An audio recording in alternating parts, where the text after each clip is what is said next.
So there are 3 metrics you can plug into a computer model to predict if a society has a civil war. Okay.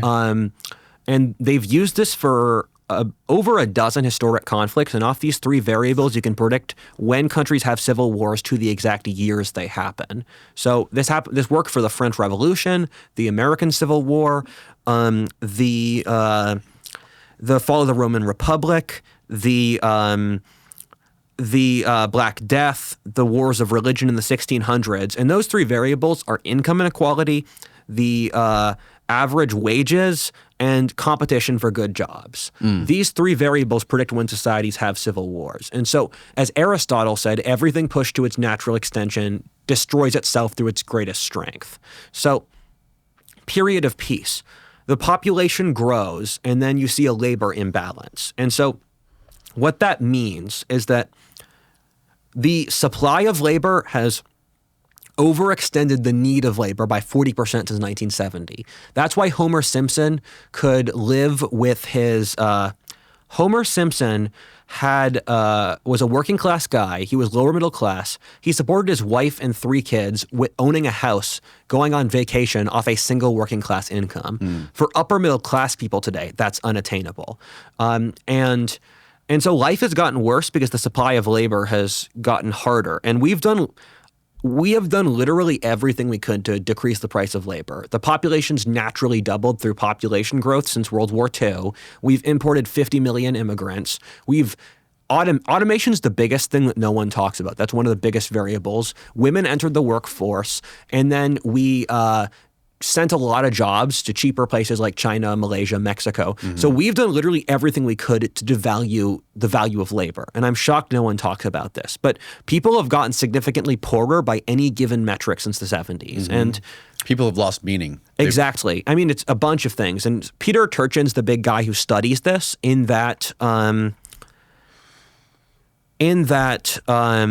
he has looked at it's a variety of things, not just it. You can correlate declining height, people not getting married, not having kids. When the average age of marriage gets above 28, you're going to have a war.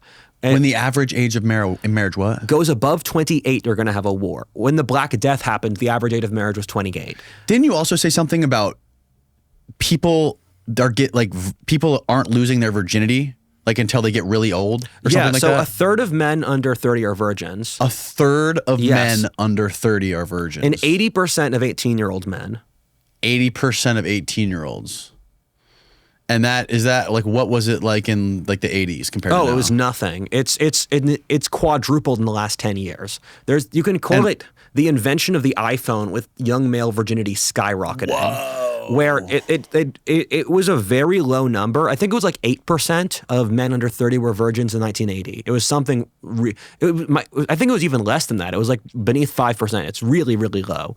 And now it's like 30. Yeah, it's like 30. And also, this is self-reporting, and guys are going to lie about this stuff. And so this is a really horrifying statistic. And as far as I can tell, it's driven mostly by the economics of dating apps. Where there's a variety of factors. People blame feminism, people blame income inequality, but the way the dating apps work is that 20% of men get 80% of options among women, and 80% of men get basically no options on dating apps. Right. So if Tinder was a country, it would be the second most unequal country in the world, behind South Africa and ahead of Venezuela. And that's how the apps work. That's how female psychology works. And so the inequality really screws over a lot of young men. And I say that this is the biggest issue in society because people can't talk about it, and it percolates under the surface. Because unless we can talk about this issue and find solutions, it's just going to get worse. And so it's a variety of things, like deaths of despair have gone up. The average lifespan of white men has gone down.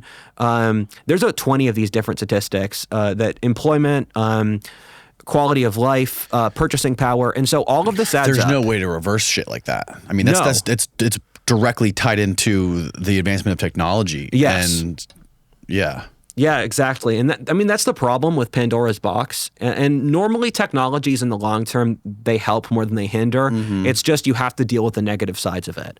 Do you think we'd be better? Do you think humanity would be better if we just had no sex?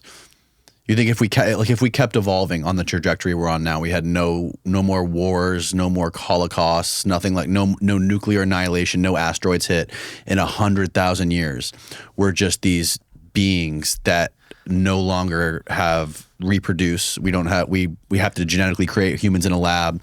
We don't have sexual desire. Like if we got rid of sex and the sexual competition, I wonder how that would change the world. Removing sex from humans is removing the water from the ocean. Like, human nature is so driven off sex that it's like... and fear of death. Yeah, exactly. I say the three things that power human life are sex, God, and war. Mm-hmm. You ever watched Westworld on HBO? Yeah, I have. He said Anthony Hopkins has that beautiful monologue where he's talking to the AI, or not the AI, but he's talking to the robot lady, and he's like he's talking about like Michelangelo, the Eiffel Tower, the Brooklyn Bridge, the Empire State Building, all just an elaborate mating call. It's peacock feathers.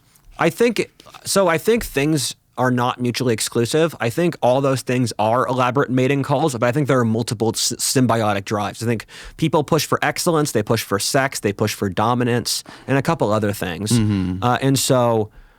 you can't remove sex from human nature. You have to accept it for what it is. And so once you get into a place where wages are low, people are pushed into desperation, inequality grows, because once you lower the value of labor, the ability for money to control labor increases. And thus, inequality balloons. We are one of the top 10 most unequal societies ever in history now, or the world today.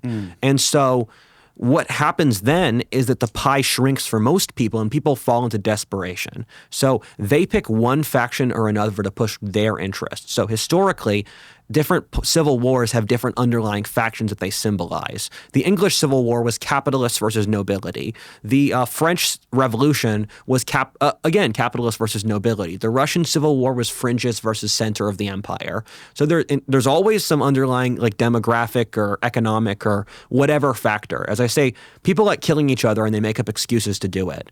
And for us, it's the college educated versus the non-college educated. Every single policy the left pushes is for the college educated.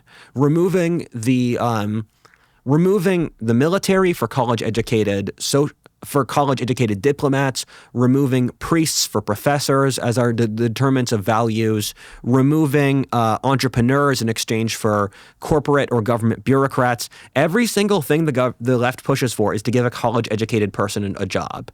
The right pushes for the non-college educated, the merchants, the priests, the soldiers, and the right pushes policies that, because the left pushes policies that give resources to the college educated and the bureaucracy. Bureaucracy versus independent entrepreneurs, exactly. Small businesses. There's four correlations you can stack right versus left. Urban versus rural, masculine versus feminine, high agency versus low agency at work, and then there's bureaucracy versus merchants. So that's the gist of the Civil War. Yes. And so we're seeing the split up into different factions, and past a certain point, people are incentivized to push their faction at the expense of the broader nation. And so once people's loyalty is more so to the right or the left than America, then you get the Civil War. The shit that you're saying, it makes so much goddamn sense. But at the same time, I feel so weird talking about it in this air-conditioned room, on this microphone, on this podcast, on our fucking YouTube channels. Yeah. And people have lost their meaning. Like the meaning, your meaning is like what you can provide to your community. Like what brings value to your life. And if those things are going away to automation or whatever it is, and our society loses its meaning, what's left to fight for? Yes, exactly.